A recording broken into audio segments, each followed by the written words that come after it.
Existem várias formas de se medir umidade, mas a única forma que você consegue realmente mensurar a quantidade de água, a quantidade de umidade que tem numa biomassa é secando ela. Como que se faz isso?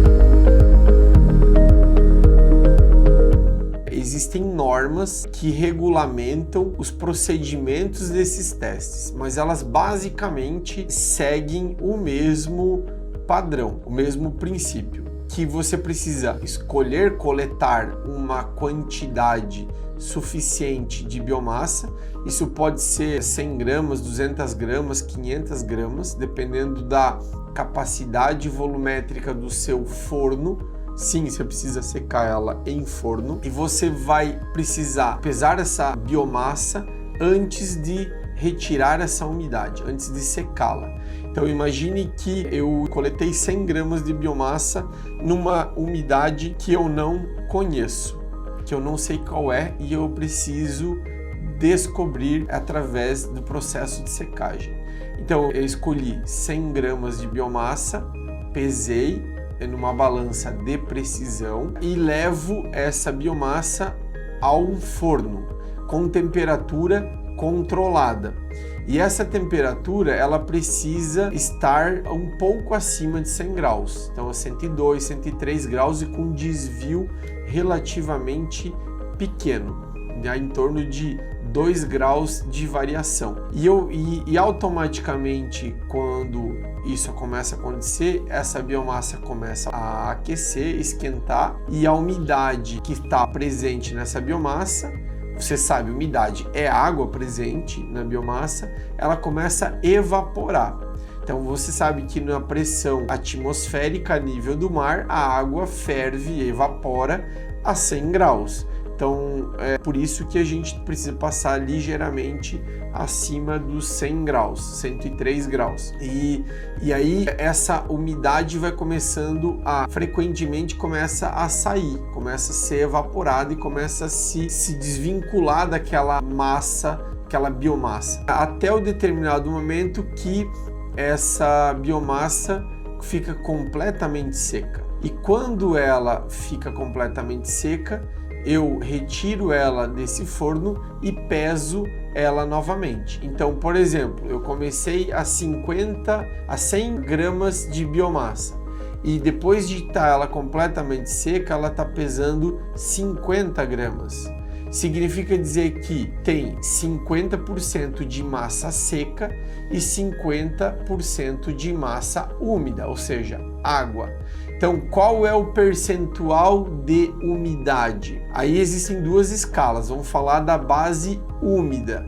Existe a base seca e a base úmida. Então, a base úmida eu meço, eu coloco qual é a quantidade de água presente naquela biomassa antes de secar. Então, é 100 menos 50, ou seja, o peso inicial menos o peso final seco. Que essa diferença, o que perdeu era a quantidade de água. Então, nesse exemplo, tem 50 gramas de água, dividido pelo peso total úmido, por isso que a base é úmida. Então, o peso total úmido era 100, então 50 dividido por 100 fica 50% de umidade. Apenas para fixar o exemplo, imagine que eu comecei com 100 gramas de biomassa, sequei e ao final do processo de secagem, essa biomassa apresentou um peso de 60 gramas. Qual é o percentual de umidade desta biomassa? Então é 100 menos 60 é igual a 40 gramas de água dividido pela massa em base úmida, ou seja, a massa antes de ser secada, que era 100 gramas. Então 40 dividido por 100 gramas é igual a 0,4, ou seja, 40% de umidade. Esse é o conceito de base úmida. O que eu falei para vocês sobre base seca, o que muda a base seca? Então, ele muda o divisor dessa equação, que em vez de eu considerar a base úmida, eu considero a base seca. Então, no primeiro exemplo, que deu 50% de umidade de base úmida, Se fosse na base seca, eu dividiria 50 dividido por 50, ou seja, dá 100. Então eu tenho 100% de umidade de base úmida. É meio estranho, né? Eu entendo, mas em algumas aplicações são usadas base seca. Mas quando a gente fala de biomassa para queima de caldeira, a gente sempre está falando de base úmida, mas é o mais normal. Deixa eu pegar minha calculadora aqui só para a gente facilitar o cálculo do segundo exemplo, que tinha 40% de umidade de base úmida. Então, se a gente fazer o resultado, fica 40 dividido por 60, ou seja, eu tenho 66,7% de umidade de base seca, que é igual a 40% de umidade base úmida, ok? Só para ficar exemplificado, deixar claro aqui a diferença entre as duas bases. Mas em 100% dos casos de aplicações de biomassa para queima em caldeira, a gente usa umidade base úmida, que na minha opinião é a mais fácil, a mais lógica de ser entendida, ok? Alguns de vocês podem estar fazendo a seguinte pergunta: tá, eu peguei uma minha amostra, coloquei na estufa, sequei ela, coloquei ela para secar, mas quando é que eu sei que ela está completamente seca? Quando é que eu sei qual é o momento correto de se parar o teste? Quando é que eu sei que ela está completamente seca? Você sabe quando ela está completamente seca, quando ela começa a parar de perder massa, parar de perder peso. Então, vai um pouco da experiência de quem está fazendo o teste, para saber exatamente esse tempo. Então, imagine a seguinte situação: estou pegando uma umidade de uma biomassa bem úmida, que teoricamente eu não sei qual é. Então, imagine aquele exemplo, no primeiro exemplo, no resultado final vai dar 50%. Mas em tese, eu não sei qual é essa umidade. Eu coloco no forno, na estufa, sequei, comecei ela a secar, ela começou a perder massa, num determinado tempo, depois de 12 horas de estufa, eu retiro ela e ela tá com 60 gramas. Ela tinha inicialmente 100, eu retiro ela, peso, ela tem 60 gramas. Eu volto para ela dentro da estufa, espero, sei lá, mais 1 hora, 2 horas, retiro, ela tá com 55 gramas. Então significa dizer que diminuiu o peso, ela ainda está perdendo peso. Eu volto para dentro da estufa e deixo ela mais 2 horas. Depois de 2 horas eu tirei, ela está com 50 gramas. Continuou perdendo peso, então da última medida para agora 50 gramas, 55 gramas para agora 50 gramas. Então eu preciso voltar ela para a estufa. Então, depois de mais 2 horas eu tirei ela da estufa e ela repetiu o mesmo peso, significa dizer que ela parou de perder peso.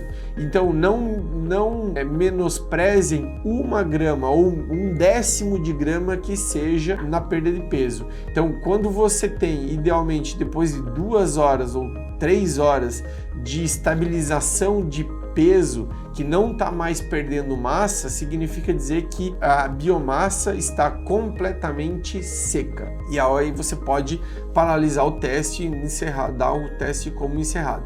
Então, por que eu falei que depende muito da experiência de quem está executando? Porque esse tempo inicial, quanto mais vezes você tira a amostra, pesa e volta para o forno, você concorda que a biomassa vai resfriar e ela vai demorar um tempo para reaquecer novamente. Então, são todos tempos que vão demorando cada vez mais para ser executado o teste. Então, quanto o feeling, a experiência que o operador vai tendo, ele começa a ser mais assertivo e ele começa a tirar a amostra mais já no final do teste, no final propriamente do teste. Então, ele tira 1, 2, 3 vezes no máximo a amostra e já tem o resultado pronto. Isso otimiza bastante o tempo. Alguns de vocês podem estar se perguntando também: tá, mas e o que acontece se eu deixar mais tempo do que o necessário? Por exemplo, se eu deixar 48 horas, imagine que a biomassa secou em 24 horas e eu deixei 48 horas. Se você respeitar essas temperaturas de 103 graus mais ou menos 2, por exemplo, você não vai ter problema nenhum. Você só vai perder tempo mas se isso não é um problema para você, não vai ter prejuízo nenhum para a medição, para a leitura dessa umidade. Então é simplesmente uma questão de otimização de tempo de execução de teste. Alguns de vocês também podem estar se perguntando: mas eu tive uma ideia, e se eu aumentar a temperatura do teste, colocar 120, 140 graus, eu vou secar mais rápido essa biomassa? A resposta é que sim, você vai secar mais rápido essa biomassa. Você vai ganhar bastante tempo para fazer isso, mas não é isso que se deve ser feito. Por quê? Porque quando você aumenta muito a temperatura desse teste, corre o risco de começar a fazer uma degradação térmica dessa biomassa. Você começa a perder outro tipo de massa que não seja umidade. Ou seja, como é que eu meço umidade? Na sua essência, eu estou medindo peso, eu estou comparando um peso antes e um peso depois. Então eu estou medindo peso, eu não estou medindo umidade. Certo? Umidade a gente se calcula, mas o que a gente está medindo mesmo é peso. Quando você coloca uma temperatura muito alta, você começa a correr o risco de degradar essa biomassa. E aí você pode estar formando voláteis, você vai estar perdendo massa. E se você aumentar demais a temperatura da estufa, você vai ter uma medição errada, porque você está formando esses voláteis dessa degradação térmica da biomassa, que você vai estar achando que está perdendo massa de umidade e na prática não é. Você está perdendo voláteis, você está perdendo matéria, biomassa. Pode ser aí celulose, hemicelulose, você está degradando essa estrutura orgânica dessa biomassa. Então, por isso que se recomenda ficar logo um pouco acima dos 100 graus. Como efeito prático, talvez compartilhamento, várias vezes a gente já fez para testar mesmo 110, 120 graus, dependendo do tipo de biomassa que você está secando. Na prática a gente viu aqui que mesmo estando fora das normas, não deu diferença de respeitando a temperatura de norma, um pouco acima de 100 graus. Não deu diferença, mas dependendo do tipo de biomassa que a gente mediu, isso começa a apresentar diferença. A 120 graus dá um erro pequeno, mas dá. Com 140 graus já dá um erro maior. Então, possivelmente, se chegar a 180, 200 graus, 220 graus, eu te afirmo, te garanto que o erro vão ser muito grandes, são erros gigantescos. Então, dependendo para que você está executando esse teste, eu recomendo que você siga os padrões normativos, ou seja, se siga as normas. Isso vai te demorar um pouco mais de tempo para executar esses testes, mas não tem jeito, é um preço que precisa ser pago para a robustez, a confiabilidade da informação de medição de umidade. Só que você concorda comigo que para efeitos práticos de tomada de decisão no dia a dia de quem trabalha com queima de biomassa em caldeiras é muito oneroso, muito demorado e inviável eu medir biomassa de tudo que eu queimo. Porque imagine a sobrecarga que isso não vai dar num laboratório. Então, se eu peguei 100 gramas de uma amostra de uma carga que eu estou recebendo de 30 toneladas, por exemplo, eu posso ter qual a confiabilidade que eu tenho dessas 100 gramas representar essas 30 toneladas. Então eu começo a precisar coletar 2, 3, 4, 5, 10 amostras. Então eu aumentei, eu dupliquei, tripliquei, aumentei 10 vezes, dependendo da quantidade de amostras, a sobrecarga, o trabalho de um laboratório. Então a estrutura que as fábricas precisam ter, a estrutura laboratorial que as fábricas precisam ter é cada vez maior, dependendo da quantidade de amostras de umidade que eu preciso fazer. Pensando nisso, nós da Control desenvolvemos um analisador de umidade que é o modelo N1400, que é da fabricação, projeto de fabricação da Control, que a gente mede umidade com tecnologia NIR, que NIR é NIR, Next Infrared, que é as ondas do infravermelho próximo, que a gente está medindo a umidade através de uma correlação com a quantidade de luz ressonante na banda do infravermelho próximo. Parece papo meio de nerd, né? Mas é assim mesmo que acontece. Como é que a gente faz isso? Num determinado comprimento de onda específico, repito, na banda, no comprimento de onda do infravermelho próximo, ou seja, são comprimentos de luz acima da luz visível, a gente não consegue ver a olho nu, mas ele está acontecendo, a gente emite através de uma lâmpada esses comprimentos de luz na superfície, na biomassa que a gente quer medir, e esse comprimento de luz ele entra em ressonância com essa umidade, ela é como se fosse absorvida por essa umidade que está na superfície dessa biomassa. E automaticamente, se ela é absorvida, ela vai refletir, provavelmente ela vai refletir uma parte, mas não tudo, e a gente está medindo o que a gente está emitindo para essa superfície e a gente está medindo o que essa superfície reflete de volta. Então, existe uma diferença, são cálculos matemáticos, físico-matemáticos, que existe uma correlação entre a quantidade de luz emitida e a quantidade de luz refletida, que a gente consegue saber o percentual de umidade, a concentração de umidade nessa biomassa de acordo com essa quantidade de luz. E aí, quanto mais úmida a biomassa for, mais ela absorve, menos ela reflete. Quanto mais seca essa biomassa for, menos ela absorve, mais ela reflete.